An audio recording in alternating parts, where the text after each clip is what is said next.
Kaftan TV Yorùbá ṣàfojúsùn ayé tó rẹwà. abẹ́rẹ́ báyìí jàre kérésìmesì ọdún dé ọdún olówó ọdún ọlọ́mọ ọdún aláyọ̀ ọdún ìdùnnú bẹ́ẹ̀ ni o à ń ṣe ọdún àjọyọ̀ ọdún ọjọ́ ìbí Jésù Kristi ẹni tó wá sáyé nítorí tèmi nítorí tìrẹ láti ṣe kí ni láti kó gbogbo ẹ̀ṣẹ̀ aráyé lọ èní ní ọjọ́ Friday thank God is Friday. bẹ́ẹ̀ ni thank God is Friday tó jẹ́ pé nǹkan méjìlá ń ṣàjọyọ̀ lẹ́ni atúnkí pé barka juma bẹ́ẹ̀ ni salamu alaikum warahmatullahi wabarakatuh ẹ̀yin èèyàn wa lè máa kí wọn ẹ̀yin èèyàn bíbí ìdágọ́dọ̀. ẹ káàbọ̀ sórí ètò akọ ọdún kérésìmesì adétọ́wọ́n adébọ̀bọ̀ ló ń kí yín o ṣé àlàáfíà làbá gbogbo lé o. ẹ káàbọ̀ sórí ètò àkú ọdún àkú ìyèdún ẹ̀mí wa ṣọ̀pọ̀ ẹ̀ kérésìmesì ọdún tó dé ọdún olówó ọdún ọlọ́lá ẹ̀yin ẹ̀ wò wá jagaba láàrin wa mo ti ní òwò jó gbogbo orin tán lé pọ́ńpẹ́ fún alátàárọ̀ kò jó sí bẹ́ẹ̀ lọ́kàn mi rí báyìí ẹ wo ká tó bọ́ ságbá mi ètò jẹ́ ká kọ́ fẹnu ba àwọn kéékèèké kan tá a máa dábàá tá a máa ń sọ lórí ètò ká ṣàlàyé ni pé highlight segment wa ṣùgbọ́n bẹ́ẹ̀ ṣe ń wò wá báyìí ní àti adé tó yàtọ̀ sí jagaba Alalọ́lá collections tó wà ní number 58 Ìṣẹ́rí Ògúnnúsì road ọgbà àwọn ni wọ́n wò wá ní gèlè tó bá gbé gèlè tẹ́ ń wò lórí wa ẹ lè bá wọn pàdé lórí Instagram pé make up by Aralọ́lá ṣe rí tẹ́ ẹ bá wọn dòwò pọ̀ ó dá mi lójú pé ẹ ní pàdánù rárá ọmọ wọn náà wá lé ní o ìwúrà ọlá ọmọ Aralọ́lá òun ló wá bá wa wé gèlè nílé àgọ́lọ́ ọmọ tí ẹ̀yà bá bí ẹ̀yà ló máa jọ bẹ́ẹ̀ ni lórí ọ̀rọ̀ tí a sùn àdìsọ́lá ẹ̀ máa sọ kó tó di pé a bẹ̀rẹ̀ ètò ọmọléèwé ìgbà ọmọ mi tẹ́ bá rí bóyá ní mìíràn di girama kó tó kúrò ní ìwé báyìí nígbà tá a gbọ́ pé asu ó máa padà sí ilé ẹnu iṣẹ́ ní January bẹ́ẹ̀ inú wa ti ní ìdáwọ́ tó ń bá asu bá ní àwọn máa nídìí pàtàkì tó máa fi padà sẹ́nu iṣẹ́ ẹjẹ bá a sọ fún ara rẹ kí ni ìdí tó wà ní díẹ̀ báyìí. lára nǹkan tó sọ ni wípé lóòótọ́ ìjọba ti ṣe díẹ̀ lára ohun tí wọ́n béèrè fún pé ṣùgbọ́n àwọn yìí lè padà tí wọn ò bá parí gbogbo nǹkan tí wọ́n ní kàn ṣe. èyí fi yọ wáyé pé tí wọn ò bá kásẹ̀ gbogbo ẹ̀ ńlẹ̀ àwọn yìí lè padà lọ pé ká má ti dùn nígbà tó máa padà sí ibi tá a ti ń bọ̀ ṣùgbọ́n ìjọba ti fi tó wa létí wípé ká fọkàn balẹ̀ pé àwọn máa ṣe gbogbo nǹkan tó kù táwọn yanjú. ọ̀dà náà ẹ̀yà ara lé ó dẹ̀ kó tó fi kàn kún náà wọ́n ní táwọn bá sanwó torí owó oṣù méjì náà san fún wọn nínú mẹ́jọ àbí mẹ́sàn-án nínú mẹ́sàn-án wọ́n tún wá san allowance tó jẹ́ bí ogójì bílíọ̀nù náírà fún wọn wá ní pé tí wọn bá ṣe àwọn nǹkan táwọn ti sọ pé táwọn jọ sọ fẹnu kò sí páwọn ò ní pa páwọn tiẹ̀ ní fún wọn lára pé àwọn fẹ́ daṣẹ́ sílẹ̀ wọ́n kàn ní páwọn kan ṣáà lọ. ìyẹn ni pé kò sí wọ́nì mọ́ tààràtà ní ọlọ́ọ̀ba aláàánú jùlọ òbẹ́ ti sọ ní pé kérésìmesì ọdún dé ọdún olówó ọdún ọlọ́mọ Èdùmàrè jẹ́ ká ṣọpọ̀ ẹ̀ ó tún wá fi kíní kan ní ọdún tuntun tó ń bọ̀ lọ́nà bàbá jẹ́ ṣojú ẹ̀mí wa ó lẹ́ni tó ti bí ẹni tó lóyún abitibitire ẹni tó ń ṣòwò ajẹ́rẹ́rẹ́ ọjà ẹni tó gbọ́mọ dání àìsàn oníṣe wọn ẹ̀yọ́ wọn léèwé tẹ̀ wá strike lágbára ọlọ́ọ̀ padà sẹ́nu iṣẹ́ dẹ́n àwọn olùkọ́ wa tí wọ́n daṣẹ́ lẹ̀ tó wá ní àwọn máa padà lágbára ó tó máa mú sọ pé ní fún wa ní wọ́ọ̀nì wọn ọlọ́ọ̀ níjó wáyé tá bá ti bẹ̀rẹ̀ báyìí a fi ogun strike bí lórílẹ̀-èdè Nàìjíríà pàápàá jùlọ nílé ẹ̀kọ́ wa abiyamọ máa ń ṣàdúrà ni ká tún wá fẹnu létí kérésìmesì tá à ń ṣe lọ́wọ́ tí ẹ kò bá gbàgbé lockdown tó tẹ̀ partial lockdown wọn pè ní lockdown kì í ṣe lockdown wọn kàn ní restriction wà ní gbogbo ilé ìjọsìn àti múra àti gbáradì à ń lọ ṣe crossover àti gbogbo tajúdì gbogbo ẹ̀ lábẹ́ ṣe pọ̀ àwọn tìbílẹ̀ náà lẹ́sìn kẹta wa àwọn náà ti gbégbá 31st o àwọn fẹ́ lọ ṣe wúre ọdún gbogbo náà ti sọ kó tó di pé ọ̀rọ̀ covid tún bẹ̀rẹ̀ àwọn àṣọ fún wa sí pé kí ni ìgbèdéke tíjọba fi sí ó ti wà lórí ẹ̀ kí làwọn ìgbèdéke ọ̀hún náà. lára àwọn tó ń sọ wọ́n ní láti 12 a.m. sí 4 a.m. pé kò ní sí àárín síbi àárín sọ́tún pé gbogbo nǹkan tá a bá máa ṣe kó mọ ní 10 p.m. pé èrò kedere kò sí àyálù èrò pé àkóríjọ síbì kan wọ́n ní kò sí yẹn mọ́ báyìí ó pé ká ṣọ́ra ṣe ní àsìkò tá a wà yìí àtẹ̀bádẹ̀ wò náà gbogbo àwọn orílẹ̀-èdè tó kù náà ẹ rí pé gbogbo wọn ti ń ti gbogbo ẹnu bodè wọn kò sí pé ẹ̀ ń wọbẹ̀ ń jáde àwọn tó dẹ̀ wà nílùú wọn náà wọ́n sọ fún wọn pé ìwọ̀ntúnwọ̀nsì nìkan ṣe gbogbo nǹkan tó bá fẹ́ ṣe. ẹ̀yin ara ní ọ̀rọ̀ àyè pé àwọn kan mo sọ kó tó ipá bẹ̀rẹ̀ ká tó bọ́ sórí ètò mo sọ kínní kan mo ní àwọn kan yìí máa lọ ṣòwò àjọ kan máa lọ a rẹ̀ sọ níjọ́ Wednesday pé Ọlọ́run wà yìí òun gan sọ kínní kan pé ká máa tẹ̀ láṣẹ àwọn olórí wa àwọn adarí wa. ẹ mẹ́nu kúrò pé olórí ṣe dáadáa kò ṣe dáadáa ẹ̀yin lẹ́yìn wọn síbẹ̀ àwọn náà dẹ̀ gbé ìgbésẹ̀ tẹ́ bá gbàgbé nígbà tí David nínú Bible tó Ọlọ́run ní kó ka àwọn èèyàn tó ń lọ ka èèyàn ṣé ọmọ yìí pé nígbà tí kinní ìbẹ́sì gbòòrò fúnra rẹ̀ ló padà Ọlọ́run ṣe sọ pé ṣe bá àwọn ọmọ Ọlọ́run náà ni àjàkálẹ̀ àrùn ìpàǹgbà náà kí wọ́n tó náà sọ pé àwọn ọmọ mi kọ́ ló ṣe ó jẹ́ pé David ló máa pa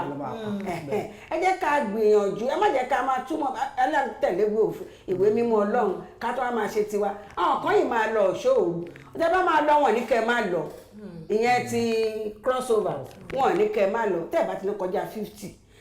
aago 10 ó pẹ́ jù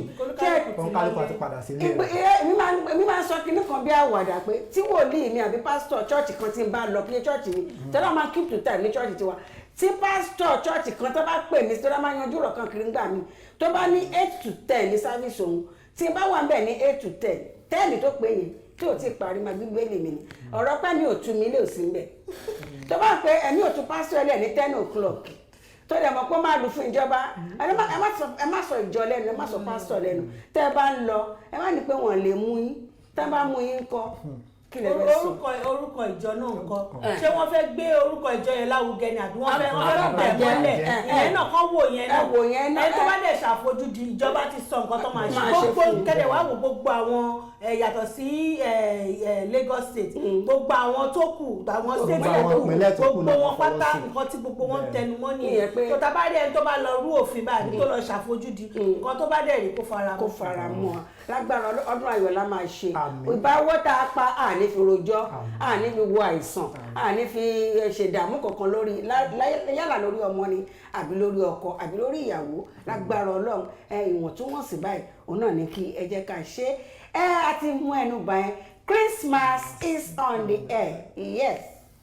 ẹ jẹ́ ká lè lágbára ká lọ ṣe àfihàn àwọn nǹkan tí àwọn èèyàn wa sọ nípa Christmas à ń bọ̀ náà.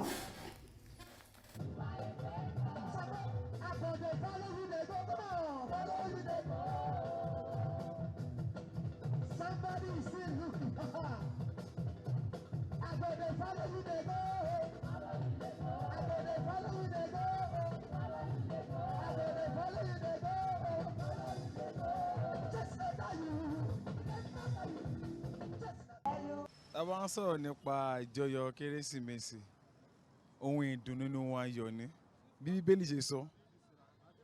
à ń ṣe àjọyọ̀ ẹni tó wá kú fún ẹ̀ṣẹ̀ àwọn ọmọ èèyàn tó wá kó ẹ̀ṣẹ̀ wa lọ so ọjọ́ yẹn kí ó jẹ́ ọjọ́ tó yẹ pé láti kóra wa pọ̀ ẹni tí ó ní gan ká pè mọ́ra. ayẹyẹ yìí gẹ́gẹ́ bá a ṣe rí wípé ó jẹ́ ọjọ́ ìbí ti Jésù Kristi tó jẹ́ pé èrèdí Christianity nìyẹn èrèdí àwọn onígbàgbọ́ nìyẹn ìgbà tí wọ́n bí ibi tí wọ́n bí sí bí wọ́n ṣe àbí wọ́n dẹ̀ ṣe kó jáde so ayẹyẹ yìí kò sí pé a gbọ́dọ̀ ṣe pẹ̀lú nǹkan tá a bá ní lọ́wọ́ níwọ̀nba tí wọ́n bá bó bá ṣe wà tó Ọlọ́run bá bùkún èèyàn tó ní àjẹsẹ́kù kò sí fún àwọn ẹbí ẹ̀ kò sí fún àwọn ààrẹ. ọdún Christmas eléyìí ó lágbára because nínú gbogbo ọdún téèyàn ti ń ṣe láyé 2020 kò tí ì sí irú ẹ̀ 2020 ní COVID 2020 ní protest 2020 anybody will understand it gbogbo nǹkan tó bá bá anybody tó bá ká mọ́ lọ́wọ́ òun ni kò fi ṣe. Kaftan TV Yorùbá ṣàfojúsùn ayé tó rẹwà. ẹ káàbọ̀ padà láti ilé agbára ṣe ti gbọ́ nǹkan táwọn ará ilé bá wa sọ lórí kérésìmesì ká ṣe kí ni ká ṣe gbogbo nǹkan tá a bá ń ṣe níwọ̀ntúnwọ̀nsì ká má ṣe ju bá a ṣe tó ẹ jẹ́ ká ṣọdún jẹ́jẹ́ ẹ ti gbọ́ gbogbo nǹkan táwọn ará ilé sọ ẹ jẹ́ ká ṣọdún jẹ́jẹ́. bẹ́ẹ̀ ni ẹ jẹ́ ká ṣọdún jẹ́jẹ́ nítorí pé ọdún máa wá ní gbogbo ọgbà ni láti ìgbà tí mo ti kéré láti ṣe Christmas àbí ẹ jẹ́ ká tún lọ sí ilé agbára níbi tí the youth and the children are praising God for this Christmas.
mo dúpẹ́ lọ́wọ́ Ọlọ́run fún àkókò yìí àti fún ìgbà yìí bẹ́ẹ̀ náà ni mo fẹ́ kí gbogbo wa yin Ọlọ́run fún àkókò tí a wà yìí. Kaftan TV Yorùbá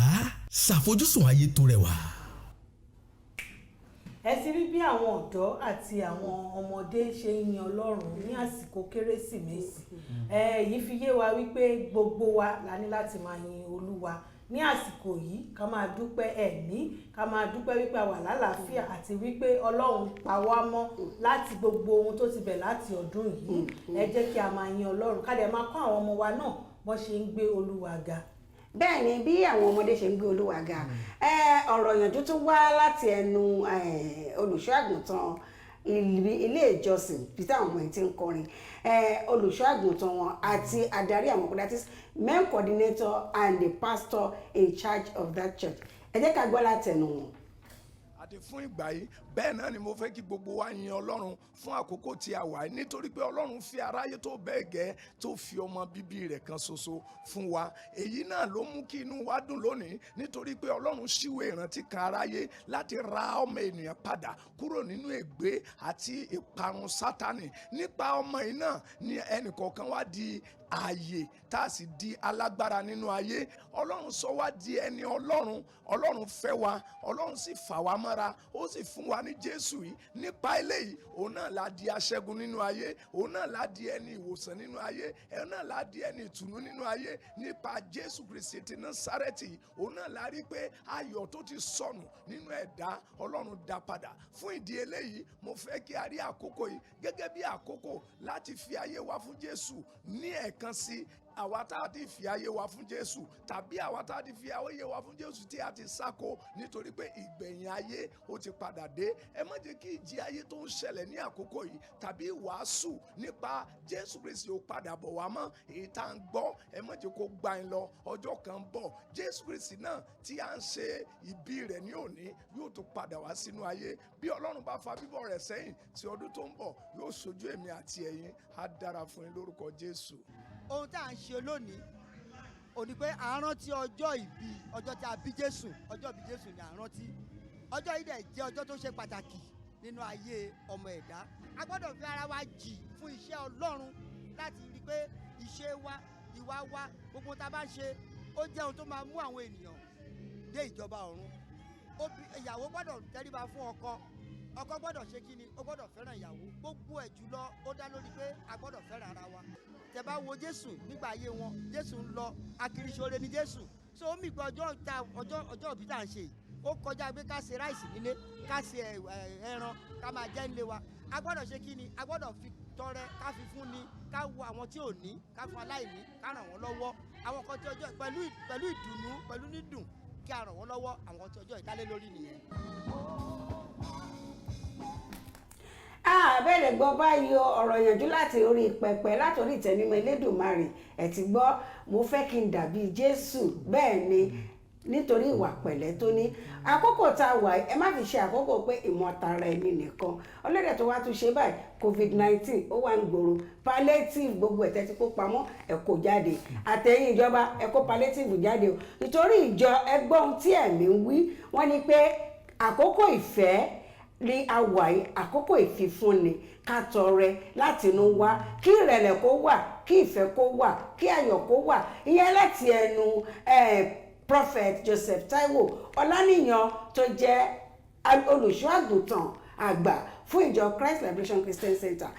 Ẹ jẹ́ ká dé ilé agbára náà àlejò wa ti wà níkàlẹ̀ láti bá wa pẹ̀kẹ́lu ó tá gbé wá sórí ètò lónìí nítorí ó ní ṣe pẹ̀lú ọdún kérésìmesì ó dáná pípọ̀ nǹkan ti múra láti travel wọ́n ní ẹ má travel o ẹ má wọ mọ́tò káàkiri o ẹ jẹ́ ká dé ilé agbára tá bá ń padà bọ̀ tá bá padà dé ká ṣàlàyé lórí Kaftan TV Yorùbá ó sì ń tẹ̀síwájú ẹ láǹfààní láti darapọ̀ mọ́ wa lórí ẹ̀rọ kíni náà ìbánisọ̀rọ̀ wa tó wà nílé agodo ẹ máa bá wa bọ̀.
Kaftan TV Yorùbá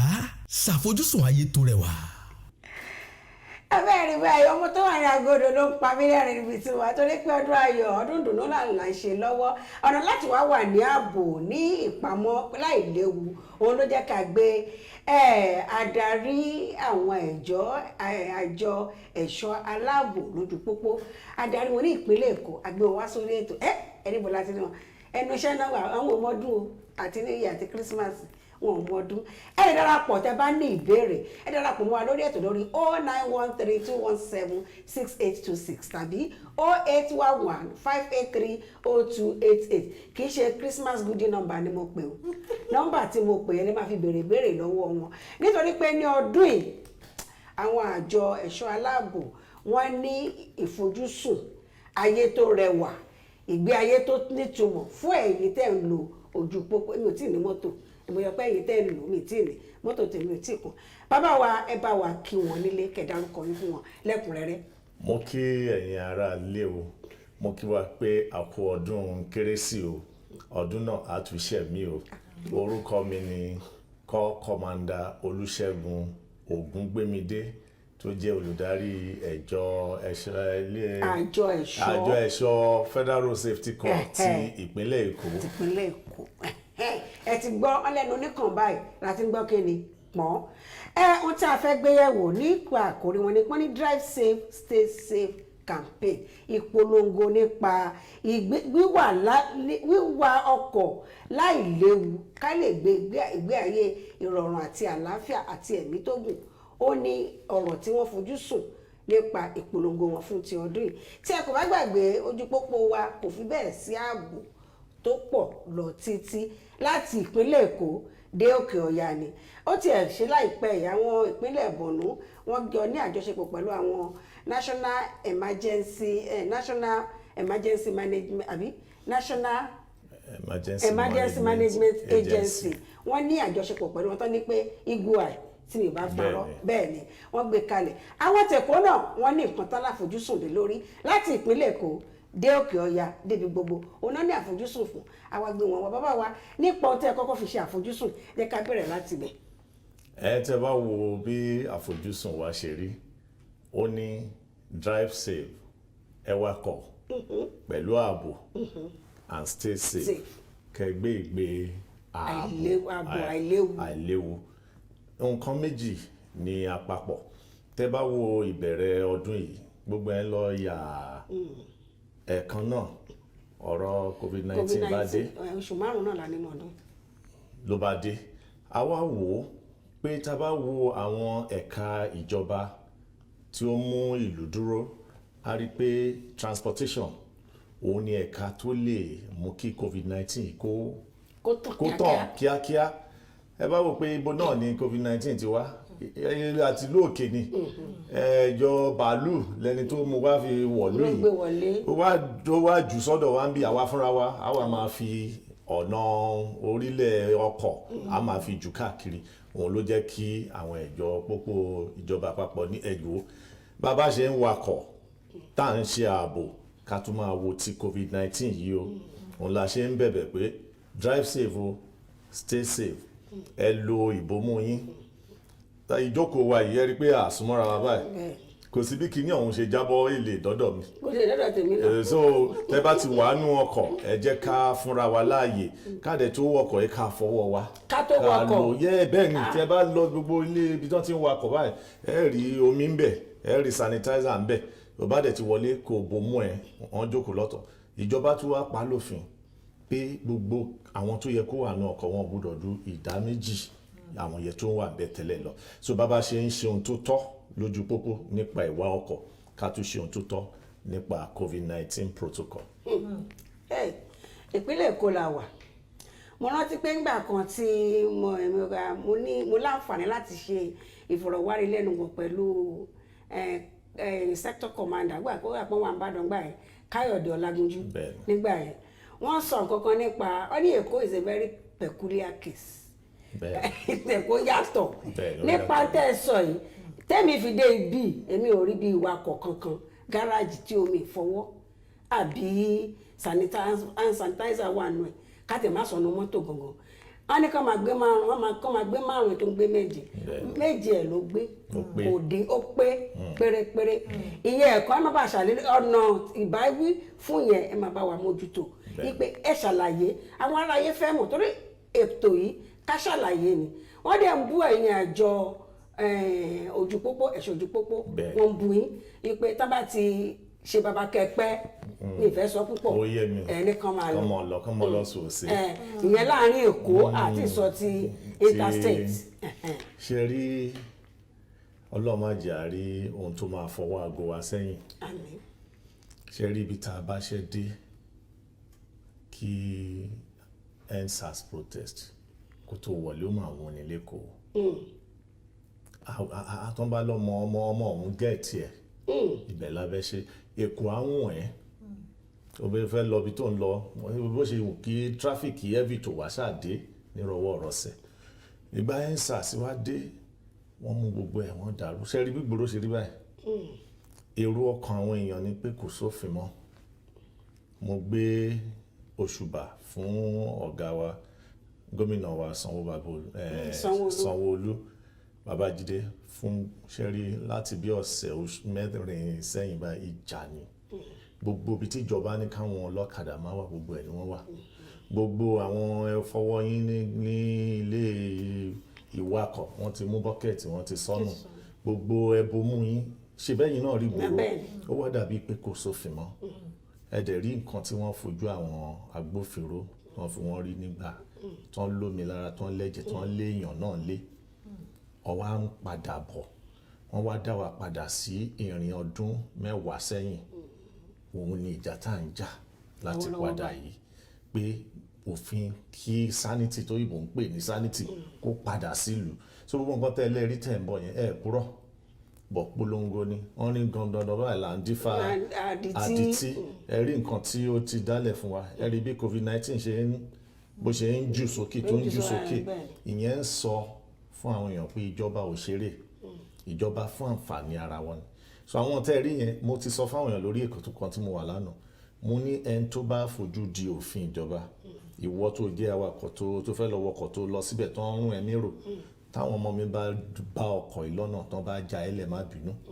toró yẹ kó ti mọ ohun tó tọ́ àwa máa polongo ṣé mọ̀ pé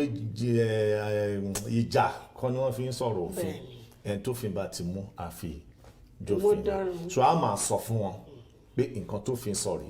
ẹni tàbá dẹ̀ ti mú ẹ rí àwọn tó ń kó báyìí ọ̀kadà àwọn tó ń gba wọn wè àwọn tó ti sọkọ wọn nù eré ló pè lánàá kò sí nǹkan tó máa ṣẹlẹ̀ bójọ́ ó dòun báyìí so bó ṣe rí nìyẹn. ọ̀dà náà kejì adétòun ìbéèrè wo ló ní kí n tó mo fẹ́ bèèrè lọ́wọ́ wọn pé látìgbà tẹ́ ti bẹ̀rẹ̀ campaign nípa drive safe yìí tẹ́ bá wo kí ni òye yín ní ìbẹ̀rẹ̀ ọdún yìí sí December torí mo rí pé tá bá ti ń wọ ember month lẹ máa ń polongo jù lẹ máa ń sọ̀rọ̀ nípa ẹ̀ pé káwọn èèyàn kan máa wakọ̀ ní ọ̀nà tí ò tọ́ kí ni òye yín láti ìgbà tẹ́ ti bẹ̀rẹ̀ ọ̀rọ̀ campaign yìí. Láti January títí dé September ẹ mọ̀ pé September ni bàbá ti bẹ̀rẹ̀ gẹ́gẹ́ báwọn èèyàn wọ́n ṣe sọ bọ́ àwa àdúró de September ká tó bẹ̀rẹ̀ sí ní polongo mọ́pàá rẹ̀ wà bó ṣe yẹ kó wà ṣe rí àwọn èèyàn ló ń sọ bí oṣù ṣe máa rí oṣù kìíní kò yàtọ̀ sóṣù kejì bá a ṣe lo oṣù yẹn òun ló yàtọ̀ síra wọn láti ìbẹ̀rẹ̀ yẹn àwọn èèyàn lọ létòlétò àǹtẹ̀ bá dẹ̀ wò ẹ̀yin náà ẹ wà lára wọn ṣé pé tó bá ti ń di towards yẹn lẹ́yìn náà máa pariwo ẹ má para yín o ẹ má ṣe ó yàtọ̀ sí bẹ́ẹ̀ ṣe bẹ̀rẹ̀ torí ẹ ti rí pé gbogbo wa ohun tá à ń lé tàbá ń wo ọdún mà ti ń lọ á bẹ̀rẹ̀ kìtìkìtì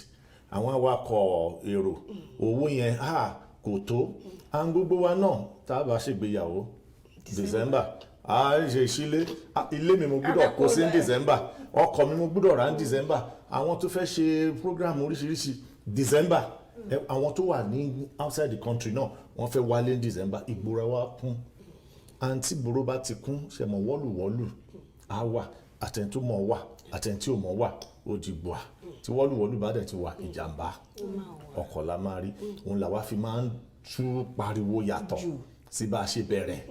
pé àsìkò tá a wà yìí o ẹ ṣọ́ra. bàbá wa ṣe púpọ̀ ẹ̀yin ará lé darapọ̀ mọ́ wa lórí ètò Ká Sálàyé bàbá wa wà ní kàlẹ̀ ilé agodo pẹ̀lú wa à ń pẹ̀kẹ́ lu ọ̀rọ̀ ààbò lójú pópó kì í ṣe ìgbà ọdún nìkan ló yẹ ká máa ṣe ààbò ká máa mójútó ra wa mo fẹ́ béèrè lọ́wọ́ bàbá wa mo béèrè lọ́wọ́ kan gbà tán dé àti ìbọ̀sọ̀rọ̀ afẹ́fẹ́ kẹ́ máa wò wá ń gbà náà pé tọ́mtọ́m tẹ́ kó dání dà ó ṣẹlẹ̀ yìí pé màmá kan ó fẹ́ jánà náà la máa pè ọmọ ń fà á ọwọ́ adìpẹ́ ń fara wọn sọ́tún sósì onímọ́tò wa ni màá kàn pa ẹ́ dànù wọ́n tó wà wọ́n ìwé ni ṣé èèyàn ló kàn fẹ́ pa bí ẹ̀dìyẹ báyìí ó rí ibi tí màmá yìí dúró sí mọ́tò kì í ṣe pé mídíà kì í ṣe pé wọ́n pín ọ̀nà sí méjì mọ́tò tó ń lọ bá àti tó ń lọ báyìí wọ́n lè lọ màmá yìí ó dúró sórí ibi tó ń falà funfun àti dúdú sí ó ti yé yín nígbà tí ìyá wọn fara wọn màmá yìí wá ní wọ́n ti sọ fún mi pé tí n bá dúró síbí gbogbo mọ́tò tó bá ń bọ̀ ó gbọ́dọ̀ dúró onítọ́wọ́ wọn ti bá ní kéènì tọ́mtọ́m kan náà pẹ́ tó lọ́wọ́ tọ́mtọ́m kan náà fà sí ojú títì ni nípa ọ̀rọ̀ àwọn láì tó ń fà sójú títì ìní ìwọ̀n afa yẹ́lò àdúgbò kan wà níbi Ìkẹjà ń bí wọ́n fàdé ó pọ̀ rẹpẹtẹ tó ń fà àwọn àlàyé wo ni ìgbésẹ̀ wo lẹ̀ ń gbé láti jẹ́ káwọn èèyàn mọ̀ nípa ìlà tí wọ́n fà ní oní black and white oní yellow and black. ìkan dẹ̀ wà zebra crossing. ìkan ọ̀nà ní zebra ní tọ̀mtọ̀ ní zebra. ṣe rí àwọn èèyàn wa èyí tá a máa fi ń ṣera wa náà ló pọ̀ níjọ́ kan mo ń rìn mo débì kan mo wá rí àwọn ìlà yẹ́lò yẹn ó wá sọ sọ́kàn mi pé àwọn èèyàn mélòó ló máa mọ ìlà yẹ́lò yìí. Ẹnìkan wá ń sọ fún mi pé ìjọba náà wọ́n ti pé ó láwọn program kan lórí tẹlifíṣàn tó fi máa ń ṣàlàyé fún àwọn èèyàn. Ṣé mo ìgbà míì akàn lè lọ ìlú òyìnbó ká rí nǹkan tó dáa ká gbé wálé ó lè yàtọ̀ díẹ̀ sí nǹkan táwa mọ̀ bí. So ó jẹ́ ẹ̀tọ́ ìjọba láti sọ fáwọn èèyàn pé ìlà yẹ́lò yìí torí ẹlòmíì lè dorí ẹ̀ kó wà confused. Èmi ò tiẹ̀ mọ̀ túmọ̀ èmi ò mọ̀ túmọ̀ ó máa ṣe tẹ́ bá wo ìlà yẹ́lò yẹn ẹ máa rí ní ìgbà tí àwọn èèyàn bá fẹ́ cross line BRT bí ọkọ̀ ń bọ̀ tẹ́ máa rí dáadáa tẹ́ bá ń bọ̀ láti bí Ìkòròdú road wá sí Maryland tí ẹ bá fẹ́ di pé àwọn ọ̀la yẹn bóyá o fẹ́ cross láti ibi sí òdì kejì sí service lane wà láti gba àárín BRT lane yẹn yẹ́lò yẹn sọ fún ẹ pé o lè kọjá ọ̀bọ̀ má dúró ń bẹ̀ márosẹ̀ wà á kọjá nítorí ọkọ̀ kan náà ń bọ̀ and àwọn ọ̀rọ̀ ṣe tọ́mtọ́m kò ṣe tọ́mtọ́m yóò pín sí méjì tí wọ́n bá pèrè ẹni driver tó dẹ̀ lọ ilé ẹ̀kọ́ ìwakọ̀ o lè sọ fún mi pé ìlà yìí ẹlòmíràn ní ṣe zebra ni wọ́n ní àbí tọ́mtọ́m ni ṣé rò pé kò mọ̀ ni ìyá tó dúró síbẹ̀ ìyá yẹn ò lè má kàwé bọ̀ láti kékeré ni wọ́n ti sọ fún ọmọdé pé rẹ́ẹ̀dì mí pé primary school wọ́n ti kọ́ wa dúró amber mi pé rosẹ̀ láti lọ green ni pé fire on ta ni ò mọ̀ nínú wa wọ́n dẹ̀ kọ́ wa náà pé tó bá ti rí ìlà funfun dúró síbẹ̀ torí ẹni tó ń wakọ̀ á dúró kó kọjá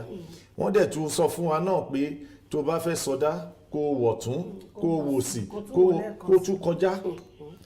bọ ọlọ́kọ̀. hello. ẹ káàsán kí lorúkọ yín bolẹ̀ tí ń pè wá. láti Èkó ni wọ́n ti ń pè wá Adékúnlé ló ń pè láti Èkó. ẹ káàbọ̀ kí ni ìbéèrè dáhùn ìbéèrè tẹ́ni fún bàbá wa tó wà ní agbègbè pẹ̀lú wa. ṣé Capital television nìyẹn. bẹ́ẹ̀ ni sà Capital TV ká ṣàlàyé.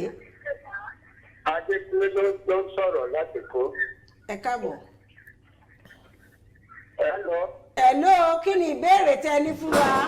fẹ́ dá sí ọ̀rọ̀ tó ń sọ lórí tẹlifíṣàn yìí. ó yẹ dá sí ní pápápá. hello. ẹ̀yin tẹlifíṣàn yìí lọ sílẹ̀. ọ̀rọ̀ tó ń sọ lórí tẹlifíṣàn la fẹ́ dá sí. ó yẹ dá sí. ẹ fi nǹkan tá a fẹ́ sọ ni pé àkí àwọn tí àkí yẹn fún àtúntò láti àárọ̀. à ń gbọ́ yín. ẹ̀kọ́ àkótónu. ẹ ṣé púpọ̀. kò fẹ́ bá àwọn ènìyàn wa àwọn ọ̀gá tó tún tó kò dúró yìí. tó ṣe báyìí kò dáa kò dáa. tó ṣe bá wo ìtòrò ìfọ́nìtì ìwé ìdí àwọn ọlọ́kọ̀ ojúpadà onímọ̀rúwá gbogbo àwọn kẹfà lórí bíìjì ní tìmọ̀tà bẹ́yẹn. èèyàn gan bẹ́yẹn gan ò bá ṣe gan wọ́n máa fún àbáyẹn dànù. tó ọ̀kadà ẹ̀wọ̀ yìí kò yẹ kó bójú mu tíjọba ò bá lo bọ́ọ̀sì ẹgbẹ́ yẹn tó kọ̀ máa burú jù bẹ́ẹ̀ lọ ni. ìjọba gbọ́dọ̀ máa wo fún kan ṣe lọ́ọ́ ṣe òun la máa dúró sí ká bá dúró ṣe é kò dáa. ẹ ṣé púpọ̀. ìjọba gbọ́dọ̀ tó bọ́ọ̀sì lórí nǹkan yìí. ẹ ṣé púpọ̀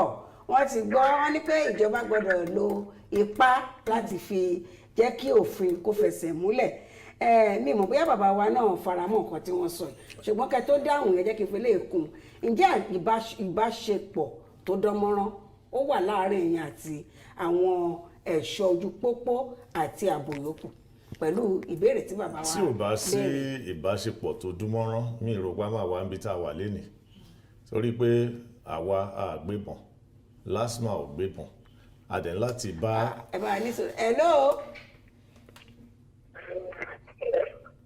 hello ẹ káàsán ó ti rebete ẹ̀jẹ̀ bá gbìyànjú láti pè wọlé hello ẹ bá a tó sọ. a ní láti bá àwọn pólíìsì àwọn ọlọ́pàá ṣiṣẹ́ fún ààbò tí ó tọ́ àti tí ó yẹ bàbá tó ní ipá ló yẹ ká lò wọ́n purọ́ torí bí tá a ti bára wa ní báyìí òun lẹ́dẹ̀ rí pé gómìnà wa ti dá ẹ̀ka anti one way anti BRT abuse gbogbo ojoojúmọ́ ni wọ́n ń kó wọn ipa tí bàbá ń sọ nìyẹn nǹkan tí mo fẹ́ káwọn èèyàn wa máa rò bàbá ò lè láwọn ò gbọ́ pé anti one way squad wà tó ń kó àwọn èèyàn tíjọba bá ń ṣe dáadáa ẹ jẹ́ ká máa sọ pé wọ́n ń ṣe dáadáa gbogbo àwọn tó ń. hello ẹ ti wọlé sórí ètò Ká Sálàyé hello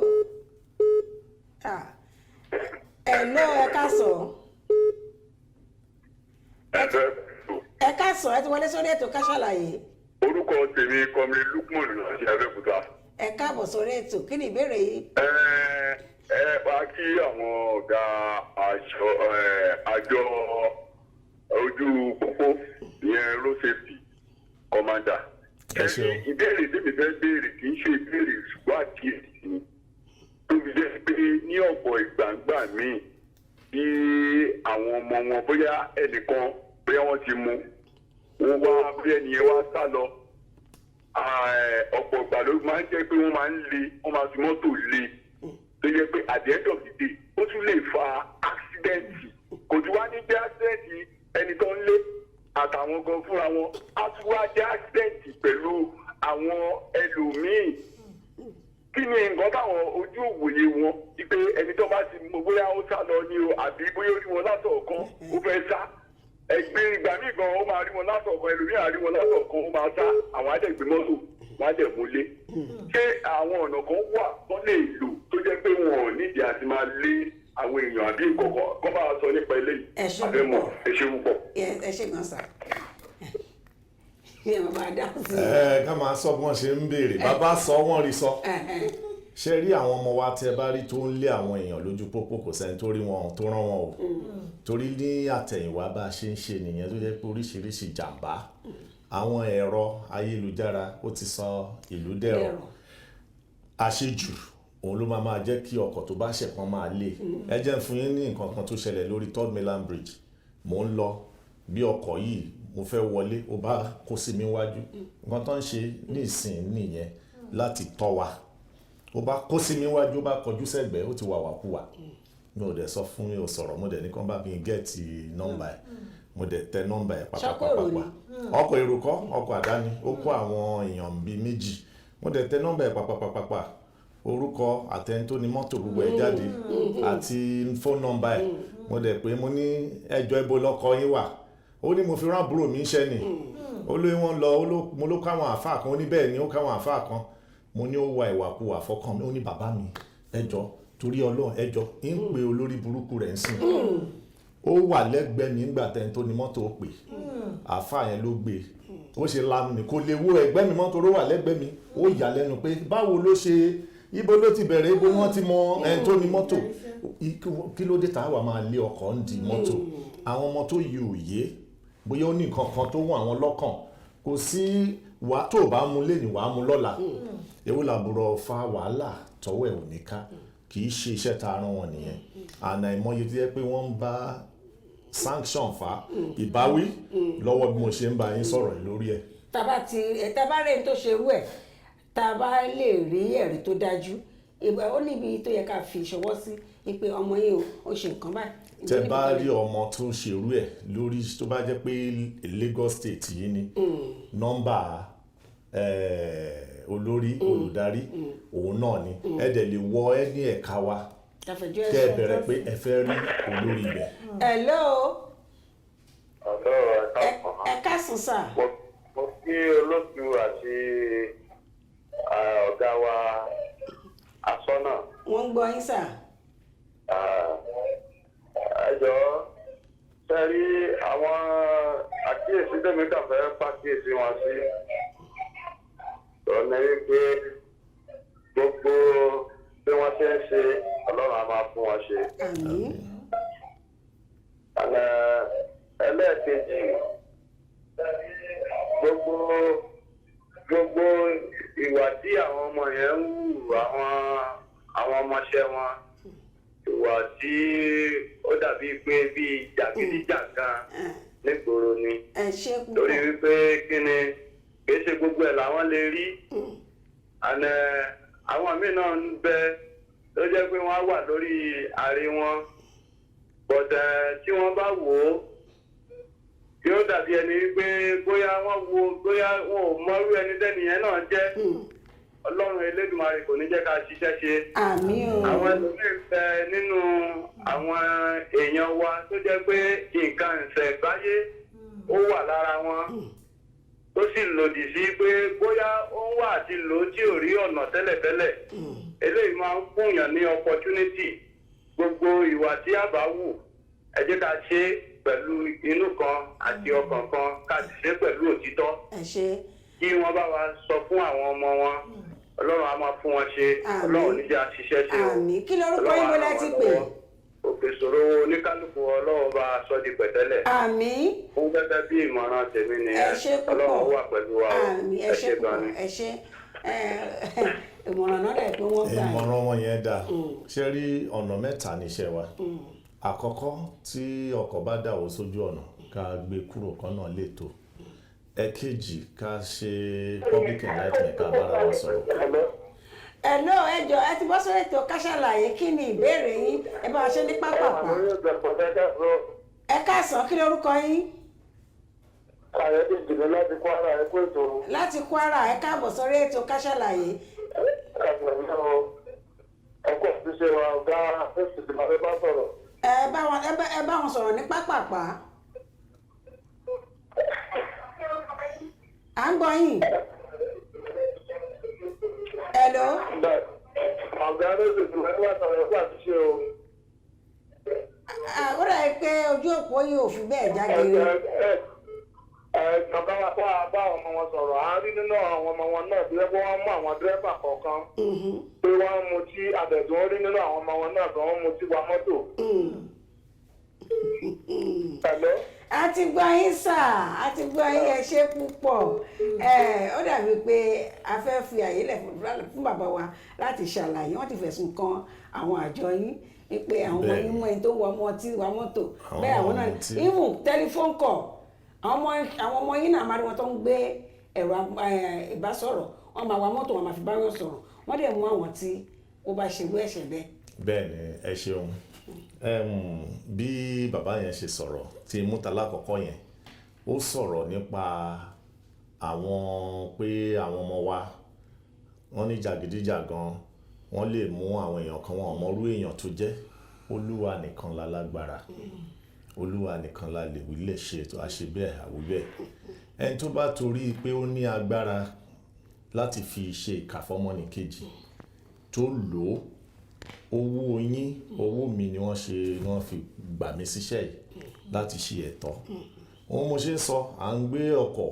tí ọkọ̀ bá dàrú tí accident bá ṣẹlẹ̀ àwa ìlóru láwà gbé àwọn èèyàn ní wọ́n á ṣe àkúṣẹ́ tí n bá wá tó bá ń padà bọ̀ tó ṣẹ̀ tí mo mú ẹ wàá bẹ̀rẹ̀ pé á wá dìjà á di fọ́tí á di ẹlẹ́ran ara làwọn pípù yìí náà wọ́n lóbi ilé wọn lọ́mọ ńlé ẹ rí gbogbo nǹkan tí ẹ ń ṣàṣìṣe ẹ rí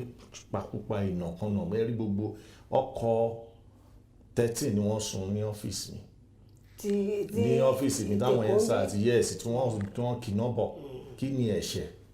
pé ẹ̀ṣẹ̀ nǹkan tó tọ́ lójú tó àwọn kéékèèké tá à ń sọ tó ní ìwà àlébù yìí ṣé òun la máa fi reflect gbogbo odindi àwọn tó ń ṣiṣẹ́ ribiribi mélòó ló tì jáde tó sọ pé iṣẹ́ ribiribi báyìí nìkan kú wọ́n lọ ọ̀nà wọ́n gbé lóru ilẹ̀ ń jóná road safety lọ síbẹ̀ ẹ jẹ́ ká tá bá ti ń mú àlébù ẹ jẹ́ ká máa mú àwọn tó dáa tó ń ṣe nǹkan tó yẹ kí wọ́n ṣe ẹni tó bá dẹ̀ rò lágbára tó nítorí ọmọ kan wá bá wọn tó rántí pé tó bá nà ká kan báyìí mẹ́rin tó kù kó dẹ̀ rántí ìkà tó bá ṣe fọ́mọ lọ́mọ ìwọ náà láwọn ọmọ ẹ̀ ń bẹ̀ torí wọn rán wa lọ́nà láti lọ forí kó ìkòkòkò iṣẹ́ tí wọ́n ní ká rán wa là ń ṣe àwọn tó bá dẹ̀ ṣàṣìṣe nú àwọn ọmọ yìí ó lè múwèé kó o kọ ó lórúkọ ẹ̀ láyà kó o kọ́ kó o fẹjọ́ ẹ̀ sùn àwọn tó rán níṣẹ́ kì í ṣe pé kó o ṣèkà fún torí alágbára ayé kó gbà pé alágbára ọ̀run ó wà torí oríṣiríṣi tá à ń rí nìyẹn àwọn èèyàn ní kí máa ṣépè fún ẹ lórí kíni ìwọ ló gba one way wọ́n dá ẹ padà oníṣòwò mọ́rú èèyàn tí mo jẹ́ torí oládò lọ́wọ́ àbò àfọ̀ṣẹ́ lẹ́nu àwọn alágbára ànádà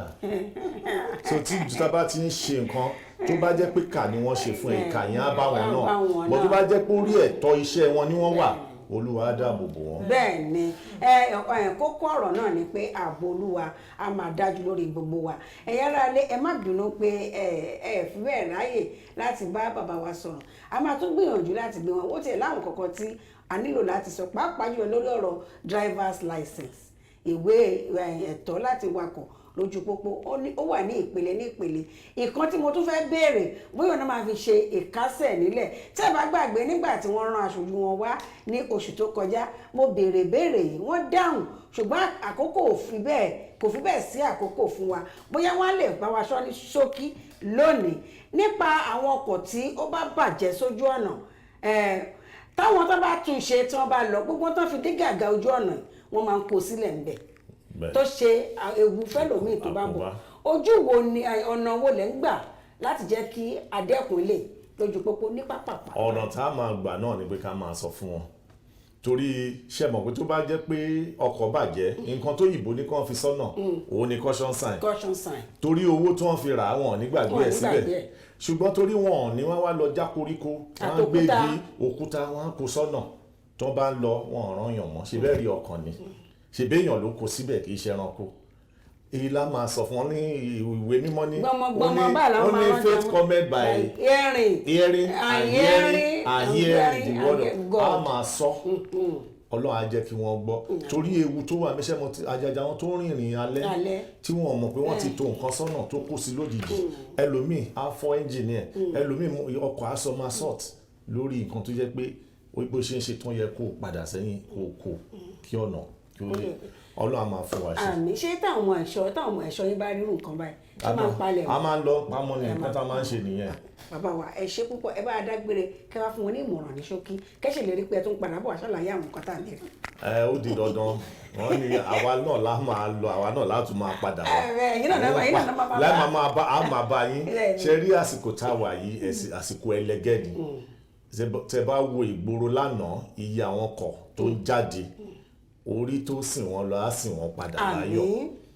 tí ò bá di dandan pé kẹ́ ẹ rìnrìn àjò ẹ jókòó síbi tí ẹ wà ṣe rí ọdún kérésì àwọn kan ṣe kọjá tipẹ́tipẹ́ kó tó kàn wá àwọn míì àtúnṣe náà lẹ́yìn ìgbà táwa bá lọ tán ẹ má ọlọ́run ní jẹ́ ara rìn fẹsẹ̀ sí tá a bá ti wà lọ́nà ẹjọ́ ẹ wakọ̀ yìí jẹ́jẹ́ ìwọ tó mọ̀ pọ́kọ̀ ẹ̀ ò dá má gbé sọ́nà ìwọ tó mọ̀ pé ò mọ̀kọ́ wà ò sí nǹkan kan tó ń ṣe lọ́nà tí táyà ẹ̀ ò bá da jókòó sílé àbí kó ra táyà tuntun ẹ wo pé ẹ̀mí ò láàrọ̀ kẹ́ẹ̀dẹ̀ rántí pé COVID-19 wà o ẹ bá ṣe ń wakọ̀ ìwọ́n ní ẹ bomú yín ẹ mú ọwọ́ yín ẹ fọ̀ ẹ ṣe ohun tó yẹ láti tọ́ àti bó ṣe yẹ tó ìyá mi ní kò sí ọṣẹ àtomi ní páàkì mú sanitizer rẹ kó o mú dání kì í ṣe German park ní ó bẹ wò tí COVID-19 bá mú ẹ wò sanitizer rẹ mú dání kó tó wọnú ọkọ̀ kó o nu ọwọ́ ẹ kó wọlé kó o jókòó bí ọmọlúàbí aṣọdún àmọdún. àmì ẹ̀yin ará alẹ́ ànílè rí jù báyìí lọ lórí ètò Ká Sálàyé bàbá wa dúpẹ́ tá a pè ń tẹ̀ jẹ́ wa wọ́n ti ṣèlérí pọ̀ tó ń padà bọ̀ ọjọ́ bí o ṣé ti yé lórí ètò Christmas goodie tá a ṣe àníṣàlàyé má dúpẹ́ lọ́wọ́ àwọn olùgbọ́wọ́ wa King Adéwálé Adébáyọ̀ àwọn tó ń jẹ́ aláṣẹ àti olùdarí Kaftan TV lápapọ̀ wọ́n dúpẹ́ lọ́wọ́ àwọn iléeṣẹ́ wọ̀nyí láti orí Itunuza Foods, Steph Cosmetics and Beauty Parlour, Ploy Foods and Confectionery, Hypnotics Cocktails àti Renny Golden Multi Ventures, Jojo Homemade, Chicken Hut, Nature Gentle Touch, Tagfit àti Eden Cuisine. Wọ́n ní pé ẹ ṣé púpọ̀ àwọn tẹ́ fún lẹ́bùn náà wọ́n dúpẹ́ lọ́wọ́ yín ọkọ̀ yẹn pẹ́kun ti tán lẹ̀ nàbà gbé fún bàbá wa ṣùgbọ́n náà tó lọ ó dàbí pé wọ́n tún ṣe Merry Christmas and Happy New Year to you Adétòun náà sọ kí ni Merry Christmas and Happy New Year títí ọjọ́ ajé táwọn tó fi rí Àtayọ̀ pàdé lórí ètò Ká Sálàyé ó dá mi lójú pé ẹ gbádùn bàbá àtàgbà sórí ètò lẹ́nìí Jagaban wa ó wà nílé ìgbohùnsílẹ̀ Chidinma ó ṣé púpọ̀ Hope ire àtayọ̀ Happy New Year in advance torí mo ti kí n pé Merry Christmas tẹ́lẹ̀ ó dìgbà kan náà. Kaftan TV Yorùbá ṣàfojúsùn ayé tó rẹwà.